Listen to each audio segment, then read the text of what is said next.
One day, nearly everything we do will move through cyberspace, but for the moment, most of the traffic travels on the internet, a complex system of computer networks originally built by the United States Defense Department to survive nuclear attack.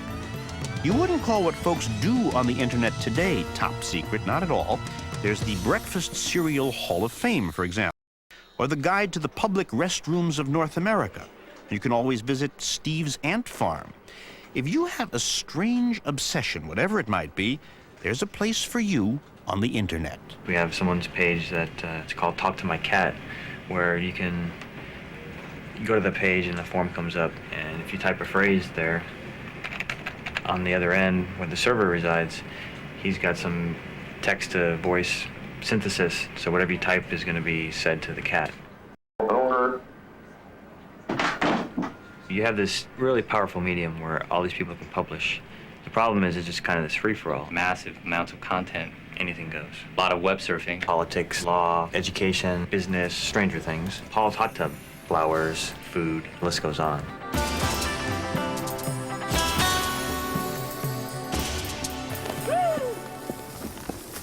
Stanford grad students Jerry Yang and David Philo like spending hour after hour discovering interesting places on the internet. Don't give up. Pedal, pedal. There you go. Eventually, they started compiling a list of their favorite spots, and that is how they stumbled onto a fortune. Their million-dollar idea is called Yahoo. What Yahoo does is make your wasting your time easier. It wants you to get what you want to go to waste time faster, so you don't have to spend, you don't have to waste time in wasting time.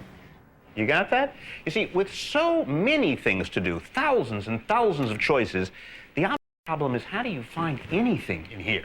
Well, what David and Jerry have done essentially is they have created a directory. So let's suppose, just for the sake of argument, that I want to find my favorite crater on the moon. So I go to Yahoo and I look up science. This is sort of a science thing. There's science, and under science it says CS, biology, astronomy, because the moon would be astronomical. So boom, I push astronomy, see a little clock, tick, tick, tick, tick, tick, and now I'm on astronomy. And we come up with now a whole list of astronomical things in alphabetical order. So I got clubs, comets, companies, conferences. See, this just keeps working like some kind of telephone book. And oh, look, pictures. Lunar astro photographs, which seems about right. So I just click right here, plink. And there they are, a whole set of pictures of the moon. And here is my crater, right here. Now, I can also scroll down and see some other very, very beautiful craters in close-up. And there's more. If I decide that I want to take a photograph of the moon, just like this guy did, and his name, by the way, is Michael. He's a dentist in Pennsylvania. And he has provided a little explanation about his lens and camera, explaining how he did it. So if I want to, I can do it, as well as him. Now, you can get to this point in the computer by using Yahoo, which basically means you use your mind and the alphabet, or you can know the computer address, which is http://www.com/squiggle/NH Myers/Moontonhitmel, or you can, which is free, simple, and neat. Our job is to go through all these sites and classify them, organize them in a way so that people can find them. Well, a number of businessmen found Jerry and David. Some even offered them more than $1 million for Yahoo. But what makes a list so valuable as a business? What makes investors see, well, dollar signs? Michael Moritz is a venture capitalist who thinks Yahoo will be hugely profitable because it is the first really popular directory on the internet. And being first has value. A 6-month market lead in the internet business today is like having a 10-year lead in the automobile business in 1920. Excuse me, but these two guys do not remind me of Henry Ford. Yahoo is just a list. So why is it so valuable? Well, Yahoo is a place where people gather on the internet. It's a crossroads, kind of like Times Square. And you know what you find in Times Square? Lots of people down there on the street. And then up above them, up here, brilliantly lit, are advertisements trying to catch their eye.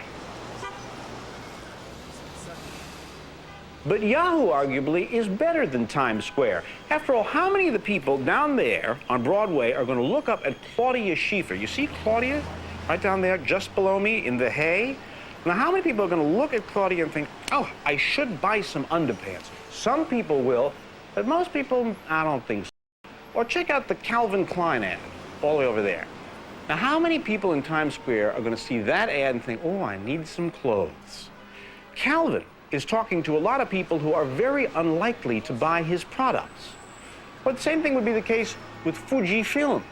Now, Fuji is broadcasting to a lot of people who may not be in the market for film. But now consider Yahoo. Yahoo has, of course, a photography directory, and in here it says you can look at commercial photographs, contests, or photo exhibits, or photo histories, and there's a nice blank space right alongside here, perfect for an ad. And the thing is, most of the people who come to this page are likely to be film buyers. For advertisers who want to appeal to very specific interest groups, we can define those interest groups very clearly on Yahoo. And they could show us all the logs of people who were using Yahoo, and there was some fairly eye-opening information there. For example, they could tell us how many engineers at Texas Instruments were logging onto Yahoo during the workday. So if I were at Texas Instruments and I was using my Yahoo time to check out, say, a car, let's suppose I decided I wanted to buy a Buick, I can go to the Buick ad right here, and let's see, I think I'll take a look at the Roadmaster sedan. Now, as soon as I check out the Roadmaster sedan, there it is, and decide to read about the car, let's suppose I spend, a minute and 40 seconds looking at the car. The people who provide me with this information can watch me watching this ad, and they know how long I've been watching. And that information, too, can be very valuable.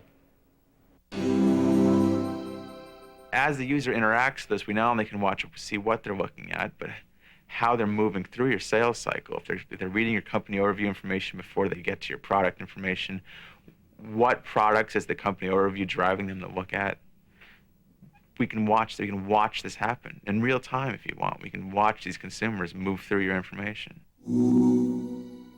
If you connect through America Online knows everything about you, or Prodigy, or CompuServe. You guys know basically everything. When you register, you're specifying your income, how many children you have, whether you have pets, what kind of home you live in. And so those traditional online services know anything and everything about you. David and Jerry never intended to learn anything about Yahoo's users, but it turns out now that advertising and eventually data collection will be the most valuable products they sell. Yahoo is a fabulous example of how innovation occurs. It is truly a couple of guys with a crazy idea and a shoestring budget trying to make something real with no idea where they might end up. It is also an indicator that the information that matters the most in electronic environments is not information, it's meta-information. It's information about information. This revolution is more than unpredictable. We are performing a great unwitting experiment that is changing our social structures, our governmental structures, our business structures. Everything, absolutely everything is up for grabs. And nothing's going to make any sense at all for a couple of decades, so we may as well sit back and enjoy the ride.